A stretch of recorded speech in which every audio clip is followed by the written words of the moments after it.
Hey, how's it going guys? I'm Ryuz and welcome to my channel. I hope you are doing well. Before we start today, I would like to announce that I have officially reached Luminary ranked. I was always lazy to climb before, but now that Tamamo is here, this season I thought I should put in some effort for once. But I am kind of regretting it because for the last 10 matches or so, my opponent has been nothing but Dodo Meki stall. If this is how Luminary and Great Luminary is looking, I think I'll stay in the tier 8 so I can more variations of decks. Anyway, this is what I use when climbing, and this will be my final version of Tamamo.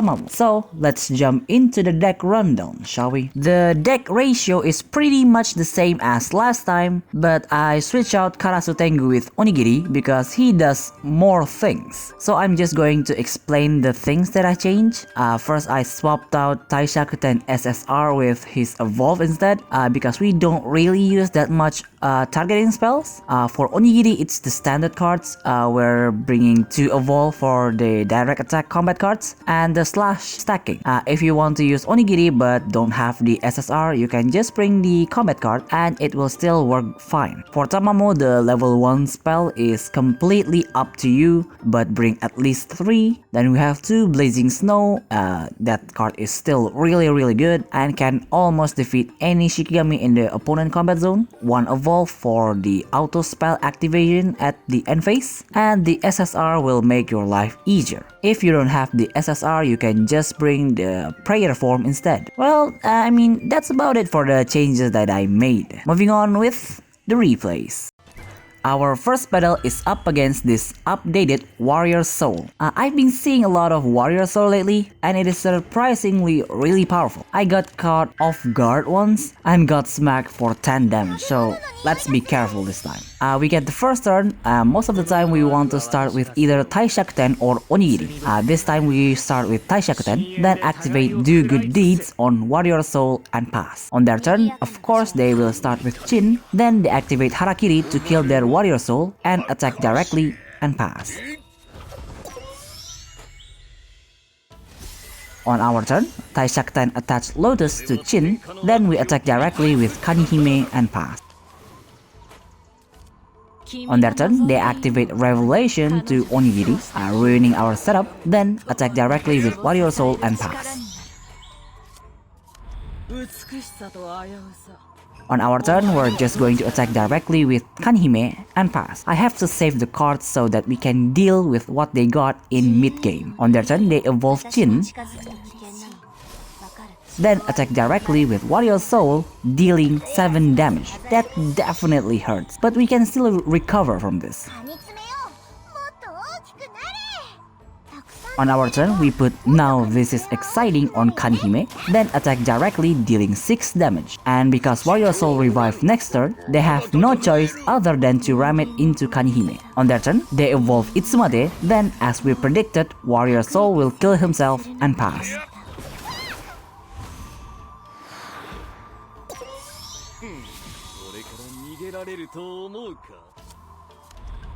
On our turn, we activate 10 Good Deeds on Chin because we want to stop the countdown, then activate Bestowal on Itsumade, and finally attack directly with Kanihime, dealing 6 damage and pass. On their turn, they activate Golden Feather, then attack our Kanihime with Joruri, killing both of them. After that, they activate Resentful Spirit Slash, dealing 6 damage and pass. On our turn, we're just going to put Dispersing Blade on Onigiri, then attack directly and pass. On their turn, they activate Golden Feather. Onigiri will respond and hit their Itsumade for 5 damage, then activate Warrior Soul combat card, dealing 3 damage, and attack one more time, dealing another 2 damage. Well, isn't this looking pretty bad for us?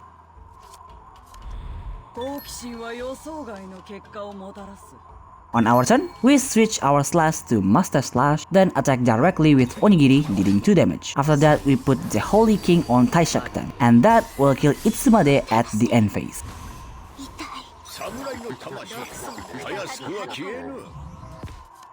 On their turn, they activate Poison Erosion and they will kill both of our Onigiri and Warrior Soul and they will pass.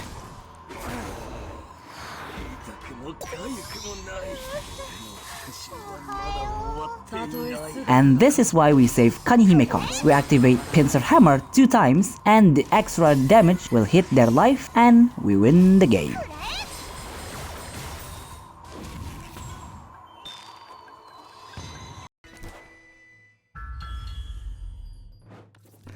Our second matchup is up against updated Ashura. Ashura is not dead yet, even after those massive nerfs, because of Orochi and Kingyohime. Those two are really carrying Ashura after the nerfs. They get the first turn, they're just going to activate Ashura's field. Yeah, they seem to bring the field after the nerf. Then activate Higanbana's field and pass.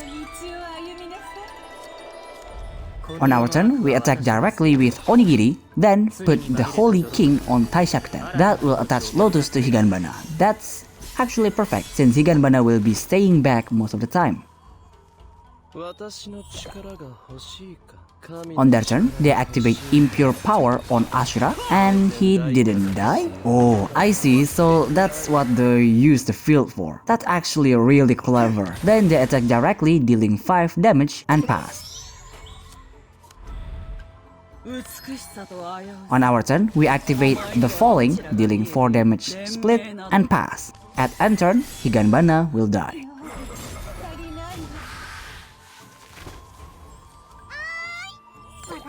On their turn, they activate Kingyo-hime card to attach Kingyo, then activate another one to give Ashura a +1 stats boost. After that, they will smack us for 7 damage.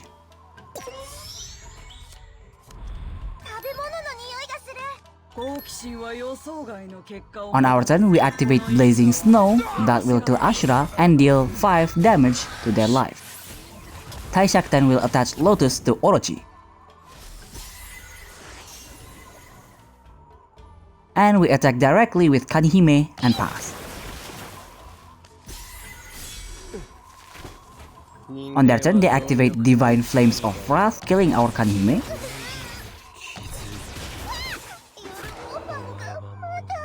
Their Kingyo-hime skill activates, healing themselves for 5 points. Then they attack directly with Snake Demon and pass.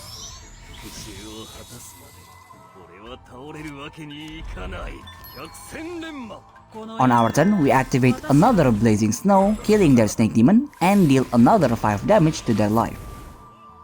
Then we put Dispersing Blade on Onigiri and activate Flickering Shadows to move Onigiri to the combat zone and we pass.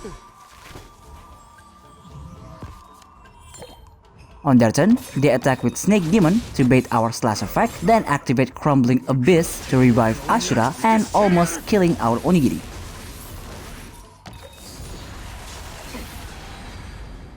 But they got lucky and their Kingyo-hime skill activates, but it will kill both of them. After all that, they activate Ashura combat card to attack directly, dealing 6 damage and pass. On our turn, we kill their Ashura with Taishakten, then activate 10 good deeds on their Snake Demon. And at the end phase, Orochi will die. It might look like we're losing, but we are actually winning. On their turn, they will kill our Taishakten and their own Snake Demon and pass. On our turn, we put Now This Is Exciting on Kanihime, then attack directly and pass. I don't think they got Ashura Crumbling Abyss, so they will surrender. Well, that's all for today's video. I certainly hope you enjoyed it. Well, I'm still missing a lot of cards of the new Shikigami, but I already got a solid idea of what I want to build, so look forward to that. Anyway, if you want to support the channel, I have Patreon and Ko-Fi links down below. And as usual, if you have any kind of feedback, leave it down in the comments, and see you next video. Bye!